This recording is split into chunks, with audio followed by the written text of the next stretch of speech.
It's turned out to be a beautiful day for Bill's memorial, and they're setting up downstairs. Yeah.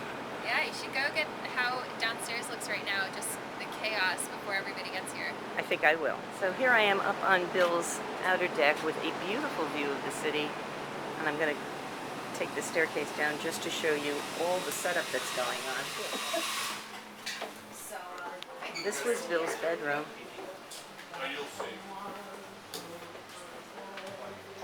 When we first saw this apartment, when Bill first moved back, he had already owned it for a number of years. It was just the shell, and he redesigned the whole thing. This is all set up for the memorial, so it's really hard to envision how he has furnished it, but beautifully done.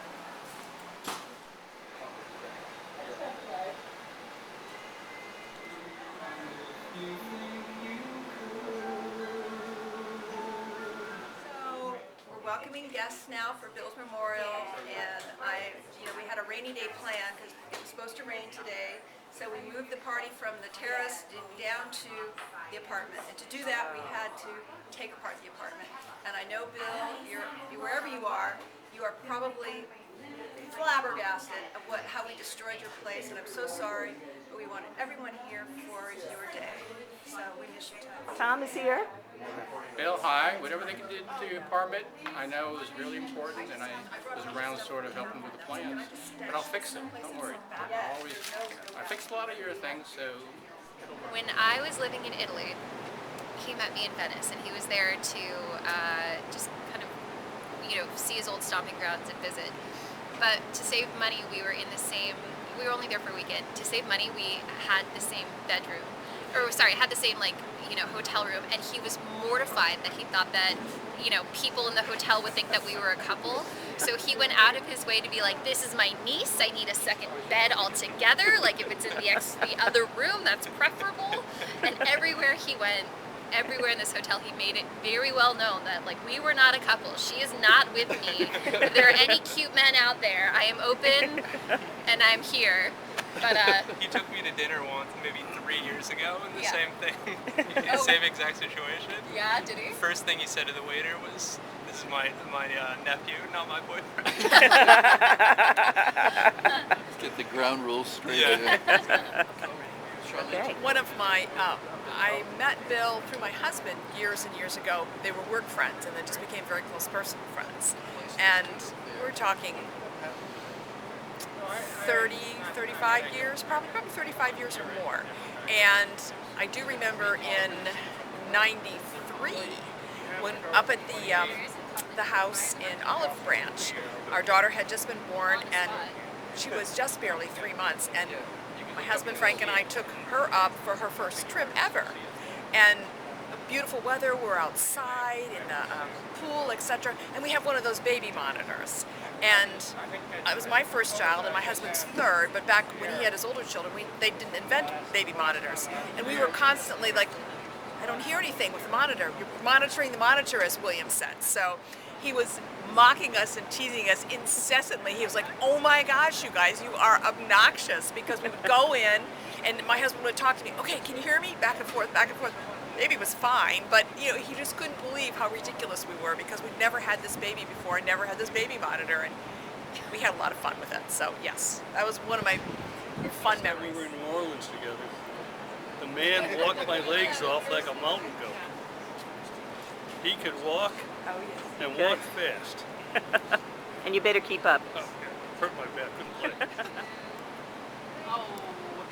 They were bringing their Okay, I'm looking for a memory, please. Ooh. Memory of Bill. Which one do I choose?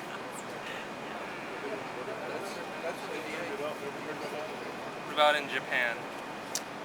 Yeah, I was just actually thinking about that because we had to share a bedroom twice while we were in Japan, and he was mortified.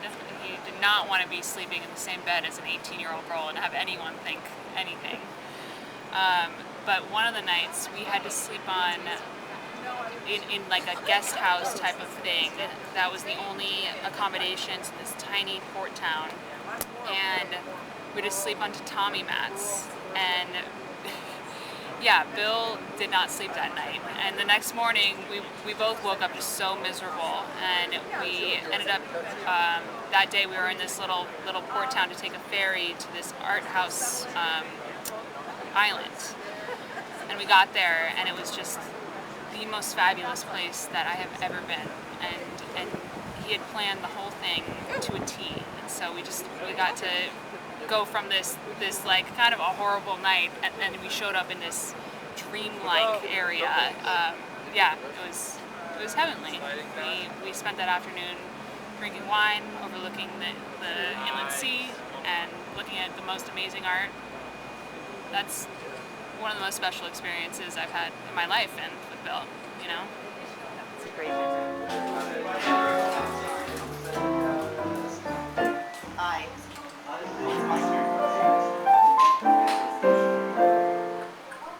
The food is starting to He arrive. was off someplace on a business trip.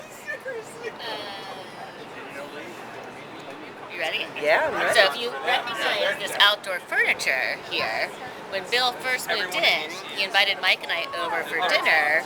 But when we got here, there were boxes and boxes of outdoor furniture. He's like, oh, before dinner, I just need your help for a second. Which meant moving It sounds like boxes of furniture up a spiral staircase and then assembling it. But true to his word, he bought us a phenomenal dinner, and we have been able to enjoy this outdoor furniture with him, and many, many laughs. And That spiral staircase, I have no idea. That is gonna be like painful to think about going up and down that many times. I always wondered with Bill, you know, well, eventually one day you're going to be 70 and 80 and 90. This is going to work. I've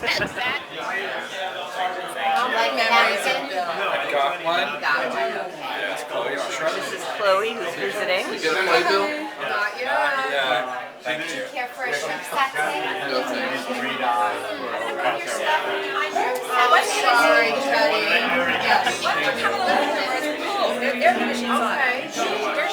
Wow, so many memories of Bill. One of my faves is when I interviewed with him at his ad agency. And I'm going to tell this story to the larger group later, but it was an informational interview when he was, part owner of his ad agency. I was so impressed and intimidated all at the same time, but it was very helpful and it was a guiding course in my advertising career. I'll elaborate later with the larger group. I credit Bill with so much, but the biggest was having dinner with Bill for the first time in his Hollywood Regency home in Indian Canyon. And it was at that time that we started talking about real estate, and he turned over all of his fantastic information and collateral. And it's because of Bill that we found our home there. It's a wonderful memory. Yes, two of many. That I never saw with masks. Charlene Interviews. Hi. I'm trying to get memories of Bill. Do you have a story to share? Of course, Bill was a great negotiator when it came to getting discounts at flea markets. So I went once with him to this place, and I fell in love with the typewriter. And I kept looking and hovering. At one point, towards the end, he's like, "Come on!" So he walked towards the lady, and he was like, "You're giving a big discount, or else." And she just did it. And I got a beautiful little typewriter. Thanks to Bill. Do you still have it? What's up? Do you still have it? I still have it.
Richie's one of the speakers. I'm not going to mention Cary Grant. No, I don't think you should. I don't think you should.